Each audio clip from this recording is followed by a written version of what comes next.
ગુજરાતમાં ઉનાળાની ઋતુ શરૂ થતાં ગીરના સિંહો અને વન્ય પ્રાણીઓ માટે વન વિભાગ દ્વારા ખાસ વ્યવસ્થા કરવામાં આવી છે. ધારી ગીર પૂર્વ વન વિભાગ દ્વારા કાળઝાળ ગરમી વચ્ચે સિંહો અને અન્ય પ્રાણીઓને પીવાનું પાણી મળી રહે તે માટે લગભગ 250 જેટલા પાણીના પોઈન્ટ ઊભા કરવામાં આવ્યા છે. આ વ્યવસ્થા ડિવિઝન હેઠળની 8 રેન્જમાં કરવામાં આવી છે. દરેક વિસ્તારમાં બીટ ગાર્ડને નિયમિત રીતે પાણી ભરવાની જવાબદારી સોંપવામાં આવી છે. વન વિભાગ દ્વારા સિંહો અને વન્ય પ્રાણીઓના સંરક્ષણ માટે સતત દેખરેખ રાખવામાં આવી રહી છે. નમસ્કાર, મારું નામ વિકાસ યાદવ છે. હું ગીર પૂર્વ વન વિભાગમાં નાયબ વન સંરક્ષક તરીકે ફરજ બજાવું છું.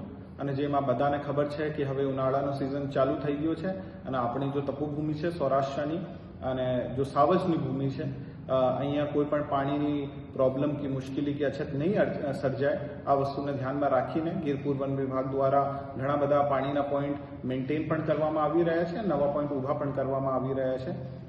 ગીર પૂર્વ વન વિભાગમાં 250 આજુબાજુ પાણીના પોઈન્ટ અત્યારે ચાલુ છે. આમાં મોટે ભાગે આપણી જો નવીન ઉર્જા છે, આપણી સૌર ઉર્જા છે, સોલર પાવર જેમને કહેવાય, સોલર આધારિત પાણીના પોઈન્ટો છે.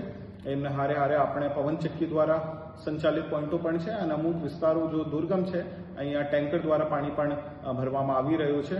અને ગીર પૂર્વ વન વિભાગ ફક્ત અને ફક્ત આપણું જો હાવજ છે અને મોટો પ્રાણીઓ છે એમના માટે ચિંતિત નહીં છે, પણ આપણે જો નાના જીવડા કહેવાય અને આપણી જો પરાગનયનની આપણી જો એક પદ્ધતિ હોય છે ઇકોસિસ્ટમમાં, આ સારી રીતે ચાલતી રહે એમના માટે પાણીના કોથળા પણ નાખવામાં આવી રહ્યા છે. અને ઘણી બધી ભૂમિ ભેજની કામગીરી, સોઇલ એન્ડ મોઇશ્ચર કન્ઝર્વેશનના વર્ક્સ પણ ગીર પૂર્વ વન વિભાગ દ્વારા કરવામાં આવી રહ્યા છે.